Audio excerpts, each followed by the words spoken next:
Every couple of years, I see this problem doing the rounds on the internet with the same cold take on compounding interest or whatever, and every time I see it, it worms its way into this now calloused wrinkle in my brain. The way these words eat away my gray matter like the cool kind of amoebas would probably make a pretty decent graduate thesis if one of you nerds has an MRI just laying around. So let's say you're given a choice between taking $1 million now or a penny that doubles every day for 30 days. Which one do you take? To spoil the ending a bit, the correct answer is, whatever entity is giving you this choice is probably some kind of devil, genie, or fae creature. Your best option is to, as politely as possible, turn around and sprint the way you came. But my warning isn't going to faze you. You're Johnny down in Georgia. You're confident you can kick the devil's ass. So you try to find the right answer. You do the little bit of math the question invites of you. You ask yourself, well, how much would I have after the penny is done doubling? Unaware that your arrogance has perfectly snared you and you find yourself in ring one of this hell-bound spiral.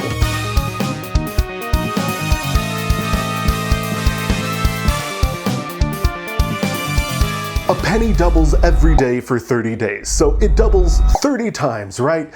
To find the final value, you take the value of the penny, $0.01, and you multiply it by 30 times. Or to put it another way, you find 0.01 times 2 to the 30th, and you get a little over $10 million. But I mean, you gotta check your work, right? So you go to several websites that, lucky you, go over this exact problem. You even ask Google's AI and they come back with this.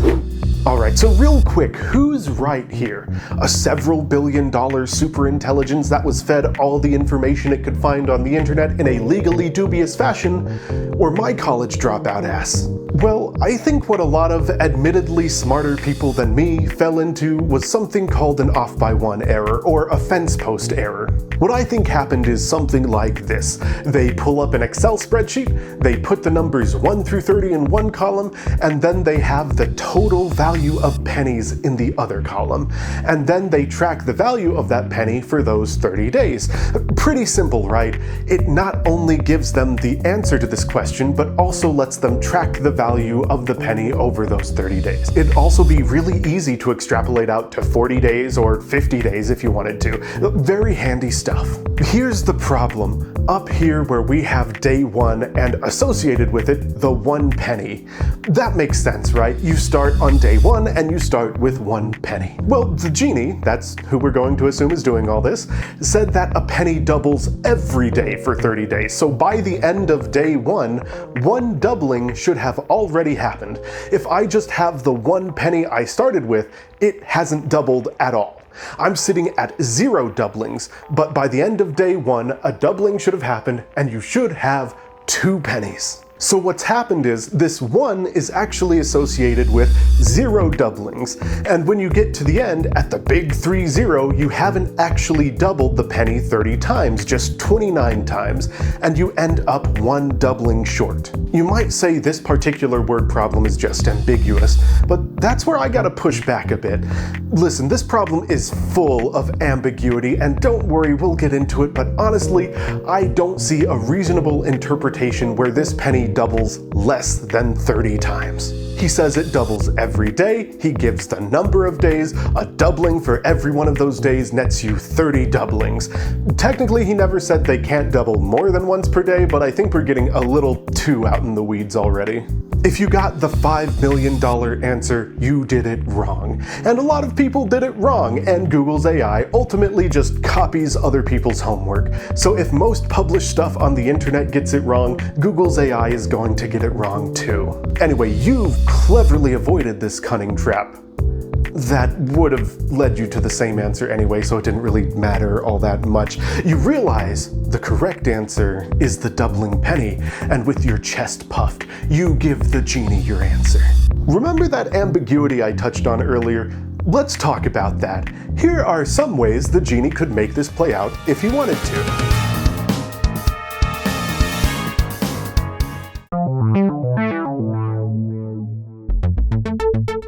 Hey, it's been a month and I still only have 1 penny. What's going on? Oh, I never said which 30 days it doubles. It's actually scheduled to start on August 13th, 4328. Hey, it's been a month, but I only have 31 cents. What gives? Oh, only the original penny doubles. The duplicate pennies don't also double. That'd be insane. But the fact this penny doubles is an inherent property of the penny. If the duplicate pennies don't also duplicate, can it really be said that they are true doubles of the original penny? At which point, the genie would knee you in the crotch, take back his 31 pennies, call you a nerd, and shove you in a locker. Or maybe what he gives you is 1 penny that doubles in size every day. And at the end of the 30 days, you end up with a penny about 64 feet in diameter and about 5 feet thick. Assuming you made sure it was somewhere it could grow without crushing anything, that'd net you a pretty cool decoration for your bat cave if you have one of those. And I think I need to be clear here. These are the good endings. This is, honestly, the best you could probably hope for if you chose the penny. Let's look at one of the worst ones. You see, when I said the penny doubles in size for the last scenario, there's a couple ways to interpret that. I was assuming the penny would double in volume. It'd become twice as massive, assuming the density stays the same. But you could take that another way. You could instead take it to mean the penny's dimensions doubled every day for 30 days. Every day, the penny got twice as wide in diameter and twice as thick. For a cylinder like a penny to double in volume, it only needs to increase its thickness and diameter by about 26%. But we're not increasing the diameter and thickness by 26% every day now. No, we're increasing it by 100% every day now. After all of those doublings, we have a penny that is 12,700 miles in diameter. Here that is in comparison to the Earth. It would have collapsed into a sphere a long while before it got to this point, but I think this image does a good job of getting across the problem here. If someone more experienced in physics wants to get into exactly what would happen when this amount of material is introduced to the surface of the Earth, I'd love to hear about it, but I think it's safe to assume humanity ain't surviving this one. Let's assume the genie isn't quite apocalyptic. After all, it'd probably be boring to wipe out all the mortals it's so fun to mess with. Some of you are probably wondering, what if the genie just lets you have the $10 million you expect? Why wasn't that on the list of good endings? And I get that, and to be honest, I do think the genie would give you exactly what you expected. A penny that doubles every day until you have $10 million. He gives you exactly what you were wanting. Why? Because it'd be that perfect, ironic kind of terrible. You might be thinking of some horror stories you heard about some people winning the lottery, or how much you might have to pay in taxes to stave off the IRS, but the good news is, you don't have to worry about any of that. No, your problems are much worse, because at the end of the 30 days, you don't actually have $10 million. Not really. What you actually have is 1 billion pennies.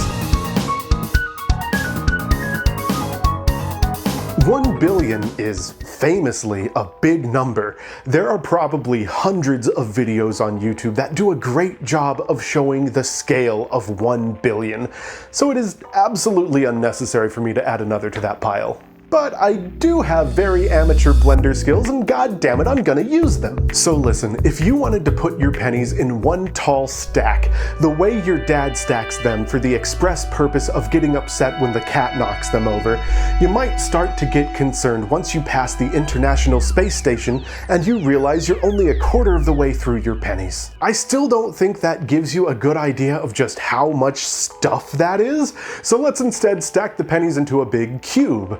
This cube ends up being 27 feet in length, width, and height. 27 feet doesn't sound all that impressive, but imagine a 3-story building as wide and long as it is tall. That's roughly the size of the penny cube. Fun fact, this office building of loose change is not going to fit in your living room. No, what's probably going to happen is, one day, these pennies are going to double, and you're going to be crushed by a terrifying mitosis of screeching metal. But you, sometime around day 25 or so, hopefully realize that this is going to be a huge problem and have abandoned the penny pile wherever you've left it. This office building-sized avalanche is probably going to destroy whatever building you live in, your neighbors' buildings, and a good chunk of the neighborhood. But you might think, Well, as long as the damage doesn't exceed $10 million, I'm probably in the clear. And beyond the fact that it wouldn't be too difficult for this penny pile to rack up more than $10 million in damage, there's another problem.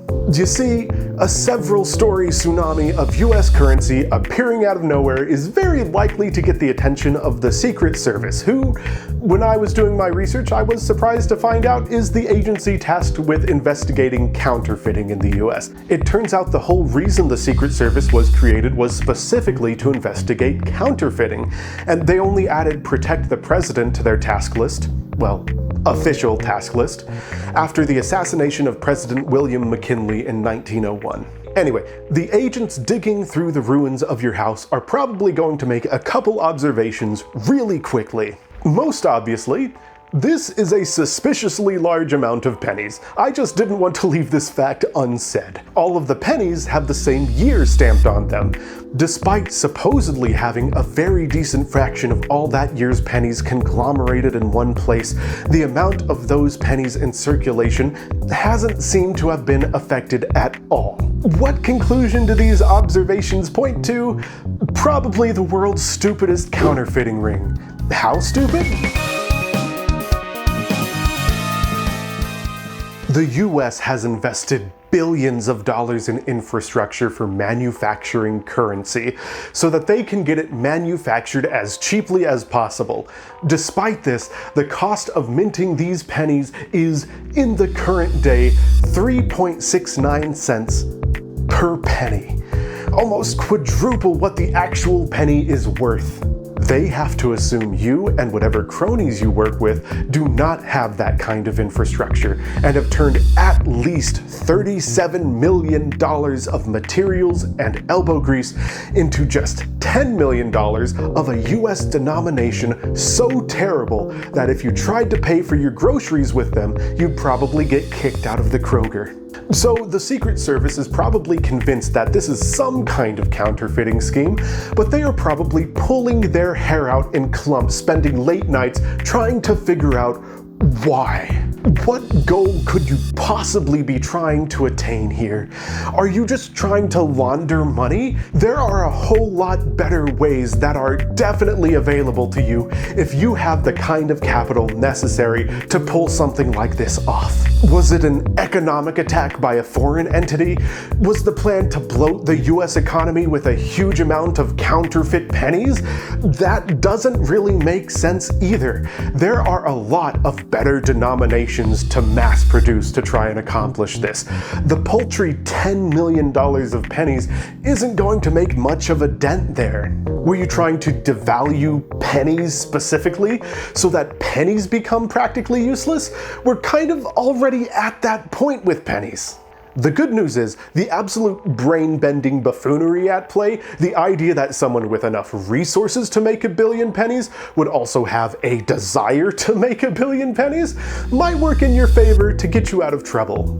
Because the best way I see out of all this is to convince the agents of what really happened.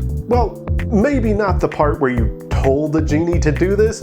I think you might still be considered a conspirator in that case, but you will have to convince the US government that magic is real. Now, before you write that idea off, I would like to point out that the current vice president is on tape saying he believes UFOs are actually demons. Listen, the US government has gotten up to some weird stuff, like they've put a lot of money and human rights abuses into trying to create forms of mind control and truth serums for use in war. Under the Stargate project, they tried to harness psychic powers and ESP, only concluding that this was a waste of time and money after tens of millions of dollars and after keeping the project alive for 2 decades. They were still trying this stuff up until 1995. With this kind of money, they could have destroyed small neighborhoods with cubes made of pennies, which for them would have probably been a better use for it, given that, you guessed it, this was also for use in war. They kinda funded a water-filled house where people and dolphins could coexist in an attempt to teach the dolphins to understand and speak English. This was probably also for war somehow, and listen, I understand that the technically government-funded Dolphin House sounds like a fun time and a great little research project. Don't look it up. Take my word for it, okay?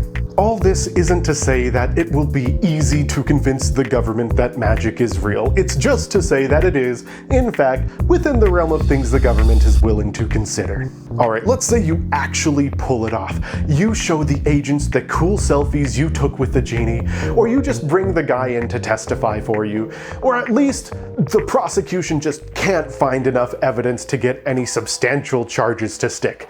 The pennies are still going to be confiscated. They are still counterfeit. Even if they are molecularly identical to real pennies, what makes a penny counterfeit isn't how well it's made, it's the fact that their creation was not sanctioned by the US government. So you don't get to keep the pennies. What's more, your homeowner's or renter's insurance probably doesn't cover penny avalanches, and your neighbor's probably doesn't either. So it's a good idea to move states, if not countries. If you are alive and you aren't in prison, your life is still absolutely ruined. Look, all this isn't to say that picking $1 million at the beginning was the right answer. I don't know, the genie will probably still give it to you in pennies, and the only difference is that the penny pile that destroys your life is 1/10 the size. The answer was, as it usually is when people start asking weird hypotheticals, plug your ears and sprint the way you came. The only winning move is not to play. That's right, I watch old movies. And I also know how the internet works. You're right now planning how you can still win. You think you've come up with a cunning way to beat the genie. You're the best fiddle player there's ever been. Alright, I want you to actually put your money where your mouth is.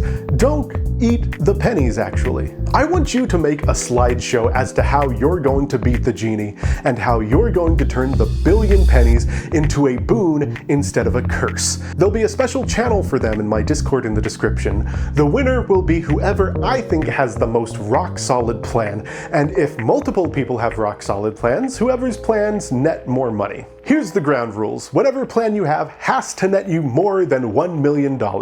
You start with $100,000 of non-penny money to invest in your penny laundering scheme, but any of that money spent has to be recouped before you can record any profits. Assume the pennies are post-1982, so they're 97.5% zinc and 2.5% copper. If you melt down the pennies to sell as material, you're probably going to have to take some precautions to hide the fact that these were pennies you melted down. Selling bricks of 97.5% zinc and 2.5% copper is probably going to raise eyebrows. The IRS has to be cool with you, the Secret Service has to be cool with you, you probably need to have reasonable answers for questions like, hey, where are you getting all this zinc from? Or things people might want to look into based on your plan. We'll be looking through your submissions together in the Discord August 22nd, and I'm giving you until August 15th to submit them. You can do the presentation yourself or let me flip through it for you. Also, go ahead and subscribe if you haven't. It helps me a lot. If you want to see more videos like this one, you can support me on Patreon or Ko-Fi if you can comfortably afford it, or just by liking and sharing the video if you can't. I'll see you all next time.